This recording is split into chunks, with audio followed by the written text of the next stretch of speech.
Bonjour, bienvenue sur la chaîne de Mental Waves. Je suis Lily et comme chaque mois, j'ai le plaisir de vous retrouver pour une rencontre avec un invité passionnant.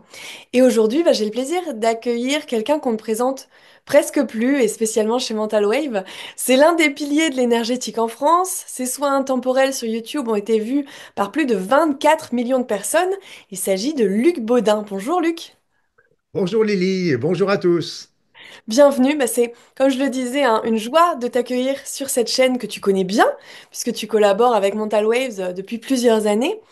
Luc, pour les personnes qui ne le savent pas encore, tu es un ancien médecin, diplômé en cancérologie clinique. Aujourd'hui, on te connaît surtout comme le spécialiste français en soins énergétiques. Tu as écrit de nombreux livres à ce sujet. Moi, ça fait plusieurs années que je travaille avec, là c'est l'édition 2018, mais je crois que c'était la quatrième édition, ton manuel de soins énergétiques. Tu as plein d'ouvrages qui font référence, tu es formateur. Donc tu as choisi d'explorer une voie peut-être un peu inhabituelle pour un médecin. Est-ce que tu veux bien partager avec nous ce qui t'a conduit sur ce chemin? Est-ce qu'il y a eu un moment déclencheur? Oh là là, il y en a eu beaucoup. Mais c'est vrai qu'il faut comprendre aussi qu'il y a beaucoup de médecins qui sont intéressés aussi à ces soins énergétiques. Il y en a qui viennent suivre mes formations en présentiel. Enfin, j'en fais plus, mais quand j'en faisais, ils suivaient ces formations. Et donc, il y a beaucoup de curieux. Et moi, qu'est-ce qui m'a poussé là-dessus? Je dirais qu'il y a eu deux points. J'ai toujours été interloqué par les personnes qui étaient capables de soigner uniquement avec les mains. Donc déjà, moi je dis, mais c'est de la magie, c'est quoi, etc. Et puis après, bien plus tard, j'ai vu avec mes patients qu'il y avait un certain nombre d'entre eux qui allaient voir des magnétiseurs, des rebouteux, des guérisseurs. Et en fait, il y avait beaucoup de monde qui allait les voir, ces personnes. Et je précise qu'ils n'étaient pas remboursés. Donc s'ils n'étaient pas remboursés et qu'ils étaient nombreux à venir, c'est qu'il y avait des résultats. Et s'il y a des résultats, pour moi, ça m'intéressait parce que ça valait le coup d'aller creuser un petit peu de ce côté-là. Ok, et du coup, tu t'es formé, t'es allé rencontrer des gens, des praticiens, t'as questionné tes clients, tu t'es formé toi-même? Est-ce que t'as reçu d'ailleurs toi des soins? Oh ben là, ça a été plus simple que ça parce que à l'époque, c'était l'époque du médecin de famille plus que du médecin généraliste. Et j'étais dans mon cabinet, j'étais un des rares médecins, du moins dans la région où j'exerçais, qui acceptait de recevoir des guérisseurs, des rebouteux, des magnétiseurs. Tous les autres collègues allaient leur dire, allez jouer ailleurs. Et donc, comme je vous dis, je disais, je suis, c'était des médecins de famille, donc on devenait des amis en fait au fur et à mesure des années. Moi, j'ai été 20 ans dans le même cabinet, et donc on se devenait des amis. Et puis, bah, ils m'ont fait le plaisir de me transmettre leurs techniques. Donc j'ai pu ainsi les apprécier. Et puis moi, j'aime beaucoup voyager. Et donc j'ai été un peu partout dans le monde, voir des guérisseurs philippins, des guérisseurs des Amchi au Tibet, médecine traditionnelle chinoise, etc., etc. Donc j'ai rassemblé comme ça un grand nombre de techniques très variées, très différentes et que j'ai pu, après avoir réfléchi, parce que ces techniques était efficace, j'ai pu le constater, mais je ne savais pas comment ça fonctionnait. Et donc, j'étais un peu coincé là-dessus parce que c'était dans mon esprit cartésien de médecin, ça ne cadrait pas. Et donc, j'ai attendu un petit peu avant de les pratiquer véritablement sur mes patients. Et je suis passé par, tout à fait par hasard, mais ce n'est jamais un hasard, évidemment, je suis passé par la lecture de la physique quantique, de traités de physique quantique avec on a des super beaux textes de Hawkins, d'Einstein, d'Hubert-Reeves, etc., qui nous éclairent la voie parce que euh, beaucoup de physiciens n'osent pas trop aller sur des chemins un peu plus ésotériques, je dirais, parce que la médecine quantique nous mène à l'ésotérie, nous mène à l'énergétique, nous montre que l'être humain est un être énergétique. Et donc, c'est beaucoup n'osent pas parce qu'ils ne seront pas très bien accueillis par le monde scientifique et ils risquent d'avoir des problèmes avec les crédits pour leurs recherches. Mais les grands n'ont pas cet arrêt et donc nous donnent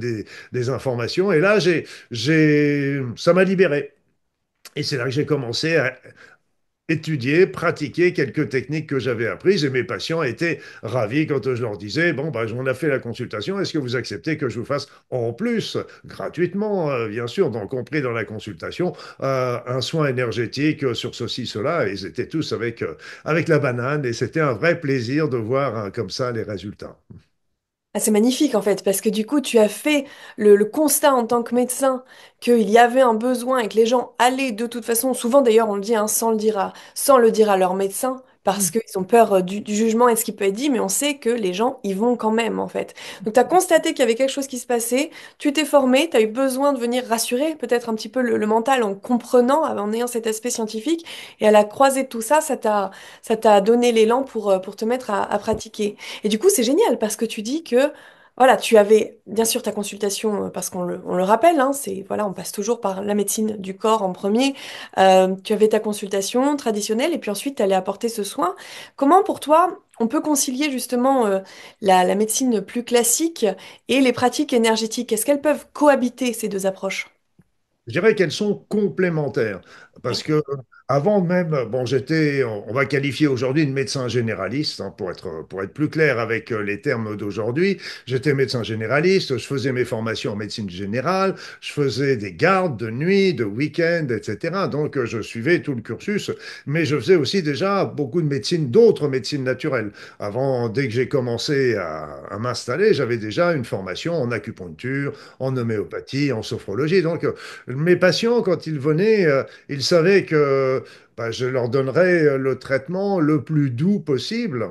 Mais lorsque j'avais besoin de la médecine conventionnelle, je n'hésitais pas à faire des traitements de médecine conventionnelle. Et ils comprenaient très bien si j'avais besoin d'un antibiotique, d'un anticoagulant, d'un antiarythmique, etc. C'est faux. Donc c'est par contre la médecine, les médecines naturelles dont fait partie les soins énergétiques apporter un plus parce que ça pouvait permettre comme ça d'éviter un certain nombre de remèdes dentalgiques, d'anti-inflammatoires, etc. Et puis d'apporter surtout un soulagement. Et ce qui est génial avec les soins énergétiques, c'est qu'on obtient le soulagement quasi immédiatement. Donc c'est quand la personne vient avec un problème, par exemple moi j'adorais, c'était quand il venait avec un problème de lumbago, de sciatalgie importante, etc. Donc je pouvais pas les allonger sur mon divan d'examen parce que c'était trop douloureux et pour eux. Et donc je faisais le soin dans le dos, mais je les touchais même pas. Je faisais le soin avec lever les blocages, enlever les mauvaises énergies, vider les énergies usagées, relancer le mouvement primordial, etc.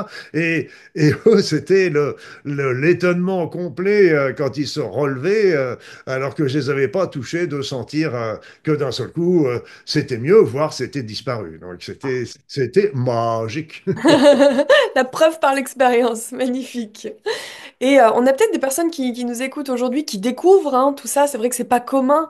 Ça fait rêver. Hein. Honnêtement, quand je t'entends, je me dis, mais si tous les médecins pouvaient pratiquer de cette manière, ce serait magique, comme tu le dis si bien.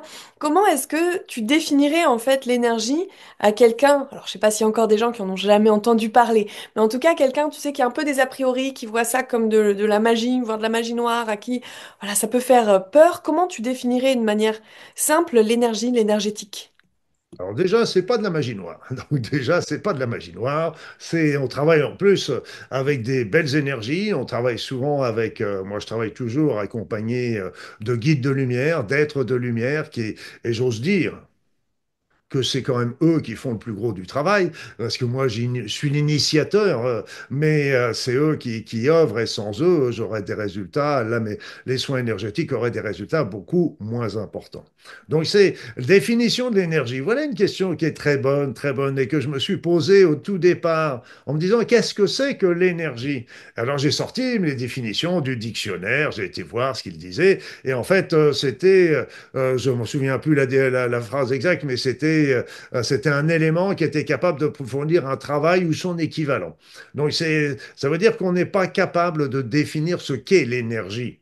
On la définit parce qu'elle fait un travail, mais on ne peut pas définir ce qu'elle est. Et donc, par contre, si on regarde au niveau de nous, de notre être humain, etc., on peut parler à ce moment-là de la force, de la vitalité qui nous donne l'énergie de faire. Et ce qui est amusant, c'est qu'on n'arrive pas à la définir. Pourtant, dans le langage populaire, eh bien, on l'utilise, ce mot énergie. C'est un homme énergique, l'énergie du désespoir, et puis, etc. Donc, on l'utilise, ce mot énergie, sans qu'il y ait véritablement une définition qui est derrière. Par contre, l'énergie, il faut bien savoir, et ça m'a beaucoup troublé, parce que, bien sûr, comment vit-on? On vit grâce à l'air qu'on respire, on vit grâce à l'alimentation qu'on mange, à l'eau que l'on boit. Bien sûr, mais là où il y a eu des expériences qui m'ont vraiment troublé, c'est qu'on vit aussi avec les énergies que nous recevons à chaque instant, sans même que nous n'y prenions garde. Et il y avait une expérience, une triste expérience qui a été réalisée avec des petits lapins qui ont été mis dans des cages plombées, donc qui étaient nourris, logés, blanchis, comme je le dis toujours en plaisantant, mais qui étaient dans une cage plombée, donc privés des énergies environnementales. Et en fait, ils sont morts en l'espace de quelques jours, je ne me souviens plus, c'était 5 ou 7 jours, etc. Donc ça veut bien dire que nous nous servons sans arrêt de ces énergies sans même nous en rendre compte. Mais quand nous en sommes privés, eh bien, la vie ne peut plus continuer sans ces énergies que nous captons de notre environnement, nos proches ou lointains, de la Terre, de l'univers, du Soleil, des montagnes, toute l'énergie, tout l'environnement nous apporte de l'énergie. Ces énergies, l'environnement est énergétique, mais ce qu'il faut bien comprendre, c'est que nous aussi, nous sommes des êtres énergétiques, donc nous vivons dans un maelstrom d'énergie. Et toi, tes soins énergétiques, au final, c'est une recaptation de toutes ces énergies dont tu parles, ces énergies naturelles, ces énergies peut-être même de notre environnement, je pense même à l'environnement familial, hein. Les soins énergétiques, c'est voilà, aller recapter toutes ces énergies-là, les bonnes, les bienveillantes, celles qui vont aider, pour les diffuser, les transmettre à une personne ou à une zone du corps, de l'être qui a besoin d'énergie, qui va être en énergie manquante. Oui, ça fait partie des thérapies, parce qu'il y a beaucoup de techniques. Il y a pas, quand on fait un soin, ça va comporter plein de techniques différentes. Par exemple, un alignement de notre être avec le monde supérieur, universel, voire plus loin, divin, pourquoi pas, et la Terre. Donc on a déjà cet alignement. On a aussi le recentrage des corps subtils qui ont tendance à... On est formé de corps subtils qui nous entourent, notre aura, comme on dit. Eh bien, elle peut être décalée. On va travailler sur les blocages énergétiques, la vidange des énergies usagées, perturbatrices, etc. Et aussi, comme tu le dis, c'est qu'on va, parce que quand une personne est souffrante, est malade, eh bien, à ce moment-là, ça fait que souvent son niveau vibratoire est bas. D'ailleurs, quand on est malade, on le sent bien, on se sent un peu plus raplapla, etc. Et donc, ça va consister à transmettre de l'énergie pour remonter son niveau vibratoire, tout comme tu le dis, s'il y a un problème de local sur un organe, sur une articulation, etc., on va enlever les mauvaises énergies qui sont parce qu'il y a maladie, ça veut dire qu'il y a un mal, des énergies perturbatrices, et on va amener des bonnes énergies pour relancer les processus d'autoréparation. Pour les personnes qui nous écoutent, bon, j'imagine que quand on choisit d'écouter une telle vidéo, on est forcément sensible à ça, mais je crois qu'on a aussi un petit peu toutes et tous quelqu'un dans notre entourage, voire plusieurs personnes, qui montrent quelquefois, alors au mieux des résistances ou un désintérêt, au pire un sérieux scepticisme, des doutes, des moqueries. Et puis, bah, quelquefois, ça peut être compliqué parce qu'on se dit, mais cette personne, elle en bénéficierait tellement. Est-ce que toi, tu as voilà, des petites choses qu'on peut dire à ces personnes pour les inviter à explorer cette voie sans crainte? Parce que très souvent, derrière la moquerie, derrière les doutes, il y a des peurs, il y a une incompréhension de ce qui se passe.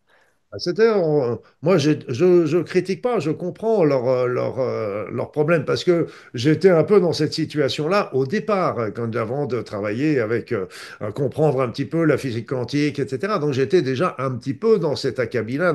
Donc, il faut avoir l'esprit critique, il faut avoir l'esprit critique, mais il ne faut pas avoir non plus un esprit bloqué.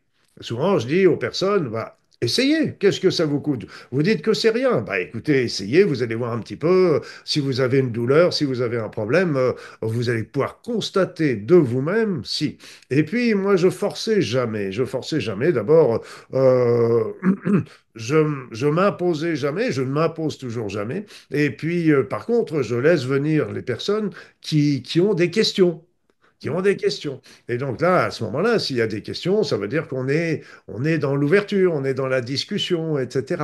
Et ce qu'il faut, c'est rappeler tout simplement que si on vient au B à bas, c'est que toutes les particules dans l'univers ne sont formées de concentration d'énergie. c'est de la concentration d'énergie, parce qu'on était parti de la physique de Newton, où tout était une grande mécanique, etc. Donc, on pensait avoir tout découvert, sauf que on n'avait pas compris encore ce qu'était la matière. Et c'est là que quand on est étudié la matière, on est tombé sur l'énergie. La matière, c'est que de l'énergie. Et l'énergie et la matière, c'est deux aspects du même élément, un peu comme peut l'être l'eau liquide et la vapeur d'eau. Donc, quand on monte à température, ça devient de la vapeur, on peut dire que ça devient de l'énergie, et puis quand on baisse à température, ça redevient de l'eau, on peut dire que c'est de la matière. C'est le principe. Et quand on connaît déjà un petit peu, ça c'est même pas admettre, c'est une preuve scientifique, je veux dire. Et donc à ce moment-là, tout commence à s'enchaîner, et on voit à ce moment-là les soins énergétiques différents, mais aussi on voit le monde différemment, parce que en fait on est dans un monde d'énergie, de vibration, d'information. Donc c'est quelque chose de passionnant aussi. En général, c'est un voyage, hein. Souvent, on s'intéresse à tout ça pour aller mieux, et puis ça nous refaçonne totalement, en tout cas notre vision. D'ailleurs, alors je pense que la question va être oui, puisque tu as un grand nombre d'ouvrages qui se vendent très bien parce que les gens ont envie de trouver ces réponses. Comme tu le dis, tu fais des formations en présentiel depuis longtemps, il y a une vraie demande. Est-ce que tu vois une évolution dans la manière dont les gens perçoivent l'énergie et intègrent même les pratiques énergétiques à leur quotidien? Est-ce que au final on peut se dire il y a peut-être un réveil, un changement un peu profond dans la conscience collective qui fait que tout le monde se tourne ou retourne vers ces pratiques? Bah, ou se tourne plus exactement, parce que bon, c'est vrai que le magnétisme, on le connaît, le Reiki, etc. Mais c'est vrai que les soins ont énormément avancé, évolué. Et il y a deux facteurs qui sont passés. Il y a le facteur des personnes qui deviennent de plus en plus sensibles, en ce sens que, par exemple,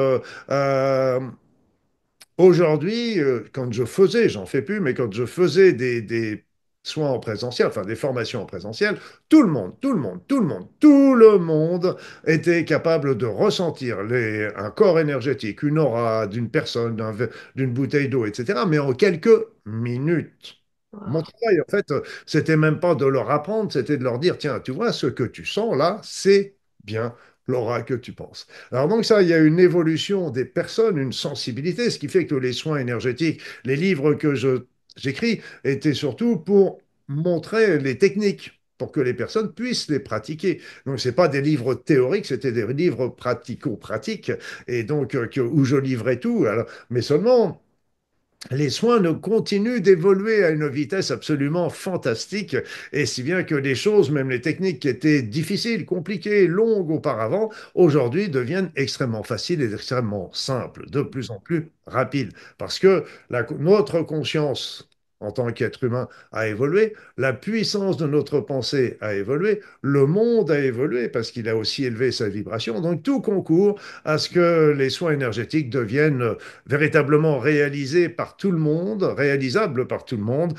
et tout le monde peut en voir avec un minimum de connaissances que je transmets au travers de justement mes livres, mes formations, etc. Est-ce que tu penses que dans un monde, je pense qu'on peut parler de crise, hein, de crise écologique, sociale, humaine, voilà, sur plein de plans, est-ce que tu crois que les soins énergétiques qu'on peut donner en tant qu'individuel, pour soi, pour ses proches, mais même pour la Terre, je pense aux prières collectives, aux soins intemporels comme ceux que tu offres, est-ce que c'est utopiste de penser que ça peut jouer un rôle, ou est-ce que vraiment pour toi il y a quelque chose qui se joue même, voilà, quand c'est une petite graine, à titre individuel? Voilà, c'est la technique des petites graines, en fait, qui me paraît important. C'est que qu'est-ce qui, qu'est-ce qui nous demande? Le monde change. Bon, on le voit bien avec tout ce qui se passe au niveau des médias, mais sur le plan subtil, beaucoup de choses changent également, et on va vers quelque chose sur le plan subtil, qui est beau. Sur le plan géopolitique, on verra, mais le monde subtil peut aussi influencer largement les événements. Et il suffit simplement que chacun s'y mette, mais il n'y a pas besoin de se regrouper, de faire des associations. C'est vrai que si on fait des méditations ensemble, etc., c'est bien, mais chacun reste chez soi quand on fait des méditations de groupe. Et si chacun allume sa petite flamme, Voilà. Et c'est pour ça, on revient un petit peu à ce que tu me disais tout à l'heure. J'essaye jamais de convaincre les autres. C'est-à-dire, je travaille déjà sur moi. Je transmets un petit peu ce que moi je fais, ce que j'ai vu, etc. Et donc, pour élever ma vibration. Et si ma vibration s'étend, elle va pouvoir toucher les autres qui, eux-mêmes, vont pouvoir peut-être ouvrir leur vibration s'ils le désirent. Il y a jamais à forcer qui que ce soit. Chacun est libre et c'est très bien comme ça. Magnifique.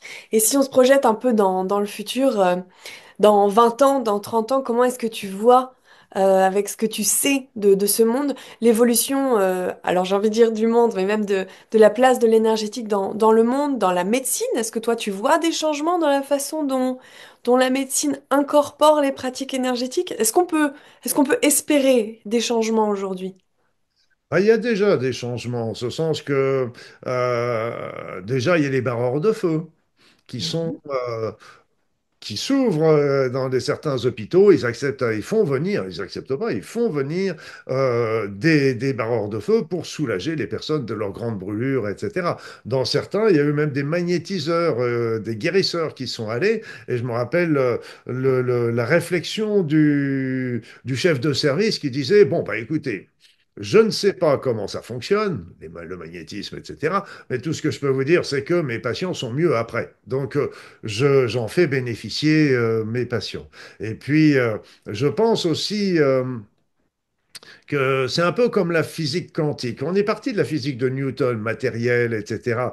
Et on est arrivé à la physique quantique qui est presque en train de nous dire nous sommes des esprits et que le monde entier, l'univers entier est conscience, que tout est conscience autour de nous. Et donc, c'est une vision tout à fait euh, novatrice. Et ce qui m'afflige d'ailleurs, c'est que ce soit si peu connu, alors que la physique quantique, ça fait déjà plus d'un siècle qu'elle a été mise au point les bases, etc. Et si on la transmettait davantage dans les connaissances, même dans l'école, etc., ça changerait énormément. Comme on dit, il y avait, je crois que c'était le Dalai Lama qui disait, si tout le monde se mettait à faire, si on enseignait la méditation dans l'école à tous les enfants, dans 3 générations, il n'y aurait plus de guerre. Et c'est un peu ça. Donc, obligatoirement, il va y avoir des découvertes. Aujourd'hui, il y a des grosses recherches fondamentales en médecine pour rechercher le rajeunissement, pour rechercher même l'immortalité. Mais au travers de cette recherche, je pense on va retrouver un petit peu comme la physique de Newton, on est passé dans la physique quantique. Je pense que ces recherches qui sont très techniques, très technologiques, etc., très chimiques aussi, eh bien, on va découvrir des choses qui vont nous apprendre beaucoup sur l'être humain. Et donc, ça va ouvrir également de ce côté-là par rapport à ça. Et donc, faut pas oublier que dans la médecine, la règle d'or, la première règle, c'est primum non nocere.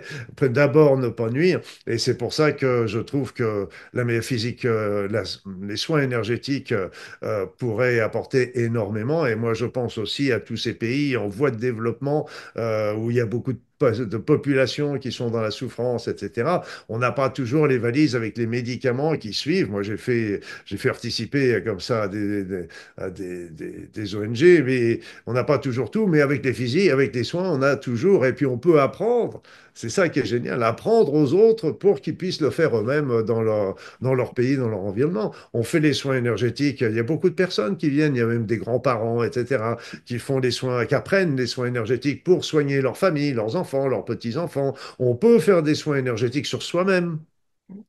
On peut faire des soins énergétiques aussi à distance, un peu comme les soins énergétiques intemporels dont tu parlais tout à l'heure, que je fais sur YouTube. Mais là encore, pour moi, c'était un sacré challenge au départ parce que je me dis, bon, allez, je savais que les soins à distance marchaient, mais de faire ça sur YouTube avec une grande population, etc. Et là, j'ai vu les résultats. Mais pourquoi? Parce que d'une part, dans l'énergie, la distance, le temps n'existe pas. Et puis, comme je le disais tout à l'heure, la plus grande partie du soin, c'est pas moi qui le fais. Oh. Ouais. Bien sûr.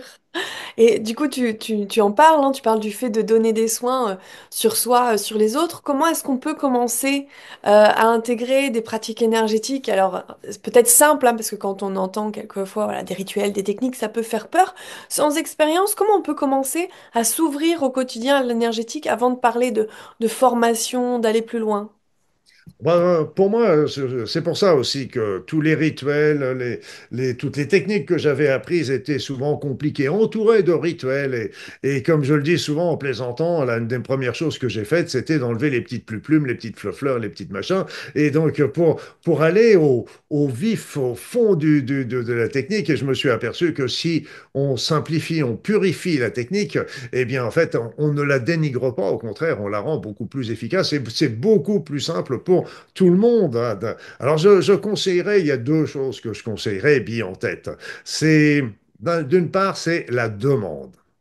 Demande. Ah, la demande, oui, la demande. Parce qu'en fait, demandez, vous aurez. C'est dit partout. Et personne ne le fait parce que c'est pas beau. Arrête de demander, c'est pas beau. Donc on a été inculqué comme quoi, mais demandez, et dans tous les textes religieux de toutes les religions, ils disent demandez, vous aurez. Et donc il faut commencer. Et ça, c'est bien sûr, on peut se dire, ça nous rapproche de la loi d'attraction, par exemple. Oui.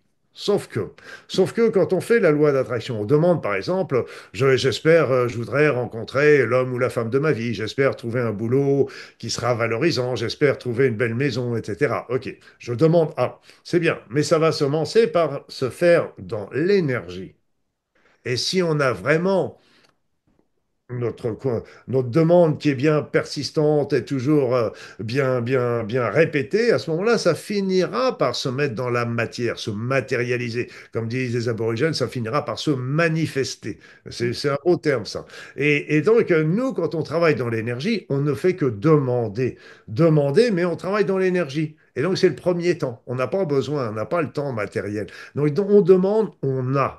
Donc, on demande à ressentir telle ou telle anomalie, tel ou tel blocage, telle ou telle chose. On a l'information immédiatement. Et c'est ça qui est génial. Donc là, n'hésitez jamais à demander, demander sur le plan énergétique, etc.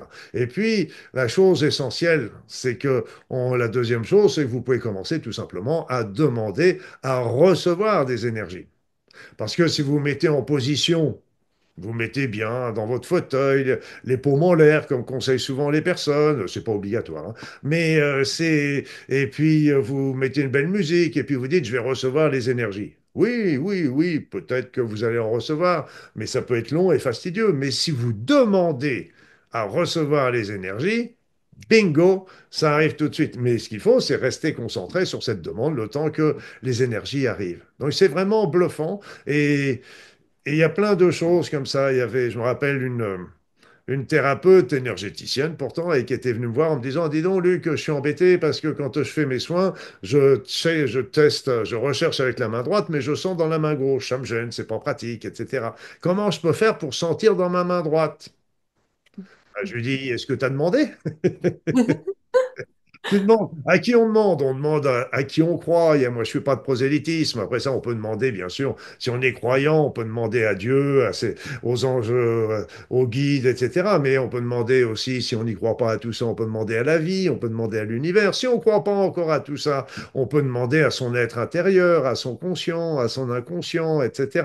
Mais cette femme, eh bien, elle a dit, bah, je demande à ne plus ressentir dans ma main gauche, mais ressentir dans ma main droite. Et puis, elle revient à quelques minutes, mais après, puis elle me dit, mais ça marche. Mais oui, parce que tant qu'on est, si on ne demande rien, moi je dis souvent, c'est comme dans un couple, vous savez, si notre conjoint ou conjoint ne dit rien, bon, on considère que tout va bien, parce que on se dit, s'il y avait quelque chose, il ou elle nous en parlerait. Eh bien là, c'est un peu pareil. L'univers, la vie, etc., appelez ça comme vous voulez, si vous ne demandez rien, l'univers dit, bon, bah, il ou elle est contente dans cet état-là, dans la situation. Parce que si elle avait quelque chose, il suffit qu'elle nous le demande. Ah, c'est très parlant comme exemple. Je pense que ça va faire sens pour beaucoup de personnes. En effet, ne pas partir du principe que les autres savent et ne pas partir du principe au final que la vie, que nos gardiens, que là-haut, on sait. Donc à nouveau, hein, oui, communiquer, demander, poser ses intentions, on est toujours dans ce domaine. Mais écoute, Et, c'est... et surtout, ce qu'il faut bien comprendre, c'est que les êtres de lumière, les guides, etc., sont très respectueux de notre libre arbitre. Non. Ils ne font jamais quelque chose contre notre volonté en disant, tiens, on va lui faire ça parce que il va être content, etc. Non, non, non, non. C'est toujours à nous d'initier le processus. Mais ils sont toujours là pour nous, 24/24, 7 sur 7. Ce qui fera plaisir à beaucoup de gens, parce que c'est vrai qu'on entend souvent dans ce milieu, et quand on parle de connexion à quelque chose qui nous dépasse, d'accueillir ce qui peut nous être offert, donné, il y a toujours cette peur de beaucoup de gens de perdre le contrôle, de ne pas être vraiment le personnage principal de sa vie, et de savoir que là-haut, on respecte en effet ce qu'on veut, nos décisions, nos actions, c'est important, mais comme tu le dis, ça insiste sur aussi la nécessité de demander et de dire. C'est important parce que il n'y a jamais de mauvais choix. Il n'y a jamais de mauvais choix. Parce que c'est pour ça qu'ils sont très respectueux aussi là-dessus. Parce que si on leur demande rien, ils ne bougeront pas. Mais il n'y a pas de mauvais choix parce que si on fait un choix vers la lumière, hein, le choix bénéfique, le choix vers l'amour, vers la compassion, la compréhension, on peut se dire on a fait le bon choix. Oui, c'est vrai. Mais si on fait l'autre choix qui va être dicté par notre ego, la recherche, parce qu'on recherche de pouvoir, on se dit, tiens, si j'ai un compte en banque plus fourni, etc., tout ça, ça va m'apporter le bonheur. Et puis, si on est assez ouvert au bout d'un certain temps, on s'aperçoit que bah, le bonheur, c'est pas l'argent qui va nous l'apporter, que ça peut rendre des gens malheureux, etc. Donc, on va changer, on va revenir, on va changer notre fusil d'épaule et on va reprendre une autre voie. Mais là aussi, dans les deux cas, on a appris. Donc, il n'y a pas de mauvais choix. Et il faut de temps en temps passer par l'ombre pour revenir dans la lumière. Et il faut bien comprendre, il ne faut pas être critique sur les autres parce qu'on a dû le faire des multiples fois. Donc, soyons, que ce soit dans cette vie ou dans des vies antérieures, c'est évident. Ben, merci Luc, vraiment merci pour tes partages. C'est très éclairant, je trouve que ça donne de l'espoir, ça donne envie de se bouger, de pratiquer par soi-même. Et d'ailleurs, alors je partageais quelque chose, je sais pas forcément ce que je partage à tous les entretiens, mais j'ai eu le plaisir de recevoir par Mental Wave l'accès à ta toute dernière formation sur les plus grands soins énergétiques. Et je tiens juste à partager aux personnes qui nous écoutent, qui nous regardent, que ce programme est incroyable.